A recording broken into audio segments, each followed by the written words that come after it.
And we'll go past. And then I'm like, it's all.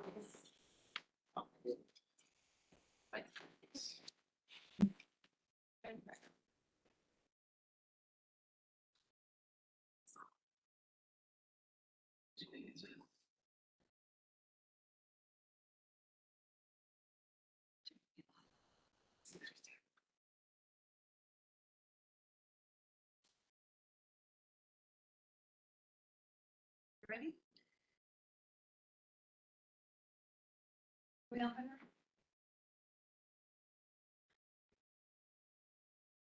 All right, good afternoon.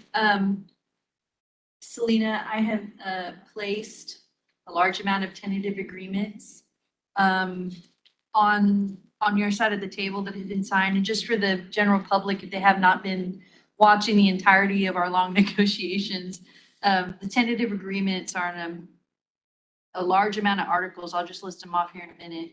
But the tentative agreements, as we know, are articles that we have agreed to and are tentative based on the agreement of the entire contract, meaning that, you know, it all comes together once we come up with the final package agreement. And the tentative agreements that we have for signature today, in addition to the ones we've previously had, are Articles 2, which is definitions, 3, recognition, 4, non-discrimination, a modification to the, for clarification on the Article 14, drug testing, Article 16, disciplinary actions and appeals, Article 17, the savings clause, Article 20, management rights, Article 21, work furloughs, Article 22, consolidation or merger with other entities, Article 24, notices, Article 25, the preemption of civil service and other provisions, and Article 26, reopen.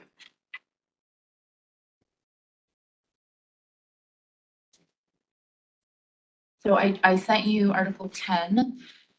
We had intended to send Article 7. Houston stepped out, and we had one last question for him. So we should get that done by tomorrow. Absolutely. But the Article 10 is just a TA with the language that y'all had sent over. Okay. So, so this accepts the last counter proposal on the Article 10, which is the addition of the 500 hours. Yes. And then adds a couple of new typos is the only other Just the difference. 2022, 2023, and Commissioners, comma, apostrophe. exactly. Okay. Oh, I see. what Yeah, you're so I don't think you need to put it, any reason to put that back up. I mean, there's nothing I mean, substantive there. unless y'all want to. I think we went over it just this morning. So what I'll do is I'll go ahead and prepare that for TA and see if I can get it printed out today as well. Yeah. Okay. And then the last thing that, you know, we wanted to talk about is we appreciate your presentation this morning. And my team and I spent a lot of time and, you know, obviously we took every last minute talking about it. And we really went back to where we started. The first letter that I sent to City Manager Garza was really talking about pay parity with police. You know, we've been working very closely with council about how do we rethink public safety, and we recognize that public safety has changed so much that we all do so much that is not really what was ever intended. It was not intended for EMS. It was not intended for fire. It was not intended for fire to do EMS. It was not intended for police to be social workers. And we think that with these changes, we have really recognized that a lot of things that the police do fall within the realm of health, and we've really taken on that challenge. You know, the department has been so supportive about thinking about where can we shift some of those calls, and we have multiple community health paramedics that do the mental health first response. We hope that that program expands and that we don't have to send police at all, but right now we do.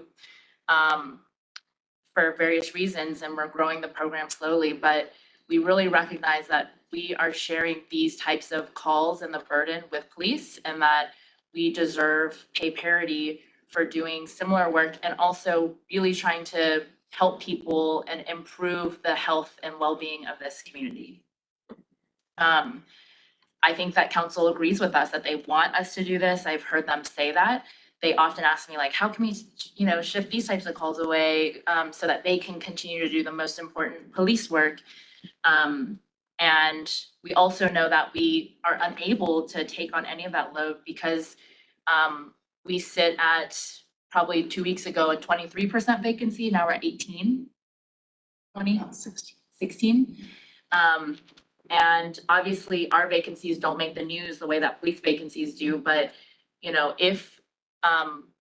if we compared, we have the similar level of vacancies and only just now cleared that threshold. Just a month ago, we were at 23%.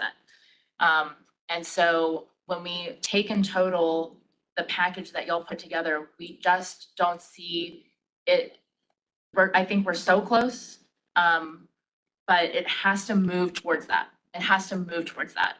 And we see just a lot of similarities with the fact that police, they did not negotiate a contract. They got 4%, which is what we basically, like, I kind of killed myself in order to get a 1-year contract last year. That for the most part, most of our above a certain tenure, everybody got a 4%. Yes, we did some adjustments at the beginning to get folks up from 19 to 22.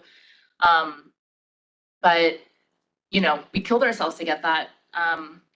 Police did not negotiate. They got 4% and they got multiple $3,000 bonuses. And so that's just, it's a tough pill to swallow to see in totality, the offer this morning. And so, we could not respond. And I want, my team to sleep on it and look at 5 years, try to be creative and see how we can make it feel like we are actually moving in the direction that we believe council wants us to move. And that will significantly reduce our vacancies. I would love to see our vacancies at less than 1%. Fire is at less than 1% right now. I would love to see us move our vacancies in that direction. And I do hope with just very small improvements in the package that we can get there. And so at this time, we don't have a counter offer for you today. If we did, it would look very similar to the one that we showed you on Tuesday. And, I hope that we can all take some time and just wake up tomorrow with fresh eyes and look at things again and see if we can come up with some solutions and see if the city can come up with some solutions. So that's where we are at this time. We appreciate those comments. I will reiterate what I said this morning. We heard you at the beginning, and we have offered you a pay package that's close to 3 times anything any union in the city of Austin has ever seen, including yours. It's incredibly rich in money, and we tried to put it where you expressed was the most important. We've tried to work with you and say that if that's not where your primary basis to put the money is, put it all in across the board or put it all in community health stipends. We're trying to work with the association with an incredible amount of money. And I think I mentioned to Selena earlier, one of our attorneys, Lowell Denton, actually said to me, "Are you kidding me? Selena has gotten them the holy grail of money. No one has ever seen anything like this. And if her association can't see that, that's beyond me to even understand." So if you think there's a lot more money in the city coffers to give to you, you are wrong. We have told you that this is the authority we have. We are working with you. We're trying to shuffle it where we can to meet the interests of the association while still meeting the operational needs of the department. We're absolutely doing the best we can, and we've had a great working relationship. I'm not faulting you at all, but honestly, we're there. And your membership really needs to understand the amount of money that this offer is.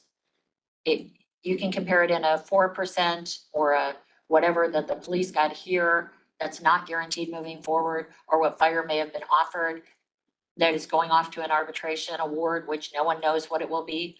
I think we're at a point where time is of the essence, not to the city, but to everybody. We are trying to get on an agenda of the city council that will meet the end of the termination of the contract. We're out of time. Next week is budget. We're all have to be there. I mean, we can't be here for that. Katie obviously is completely booked. I'm booked. Chief Gardner's booked. Chief Lucas is booked. I mean, it's not an available time frame for us to do it. We set an extra meeting today. And I know it takes time to let things sink in. It's not like, well, now. But it isn't a time crunch of our creation. It is the end of the contract. So, can the contract be extended? Sure, it can. As you know, a budget is a budget and there's always, money constraints, and I can't guarantee that this will be the same offer a month from now. I can't have this offer perpetually on the table, and it's not on the table. It's on the table right now. It's on the table tomorrow. It will probably be on the table for a period of time, but I can't guarantee what that time frame is. So I just don't want everybody to kind of slow down and take too much of a breath, because it does need to keep the momentum moving. Yes, I totally understand, and we feel the pressure as well, and we recognize the movement. I think, we've asked for two things. We've asked for just a radical shift in thinking about EMS, and also a movement towards pay parity. And I recognize that is a huge lift and it's a lot. But if we don't move in that appropriate direction, the gulf only gets wider and wider as the, compounding interest occurs. So, we definitely don't intend on stopping the momentum. We absolutely want to meet tomorrow. And I know that budget work session is, I think, the 16th through the 18th. And so if y'all want to meet Tuesday. Our attorneys are not available at all next week because of hearings, and these were not planned meetings. So I don't know that we can meet any day next week. We'll have to see. I know that Katie's not going to be available, or attorneys are not going to be available. So we'll have to see. Let's just see how far we get tomorrow before we even start looking at that. Sounds good. I did want to just mention one other thing, and it has to do with pension.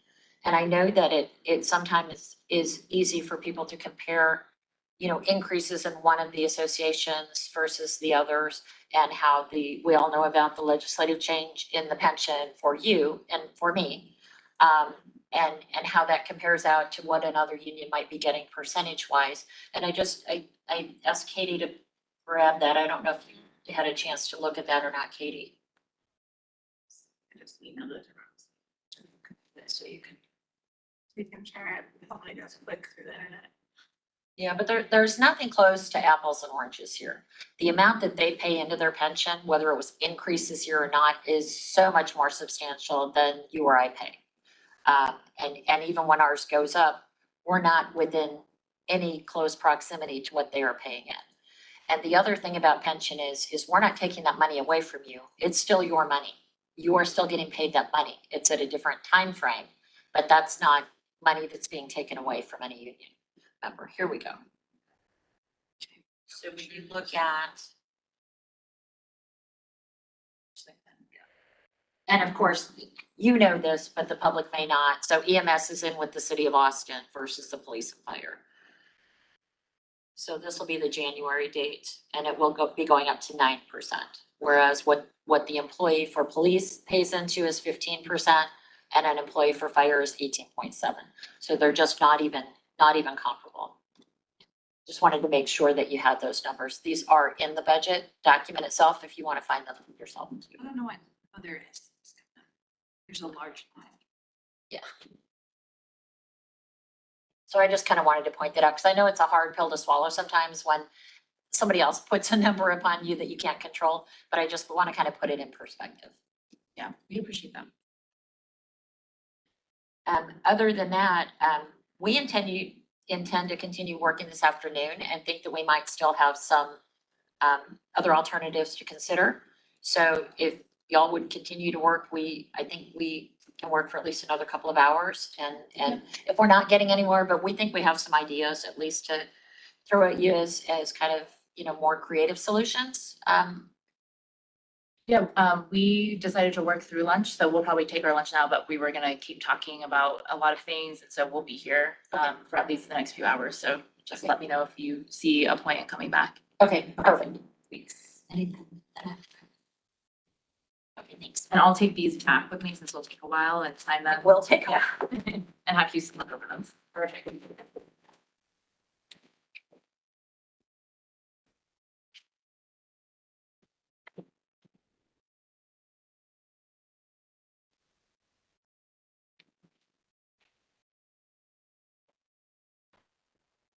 I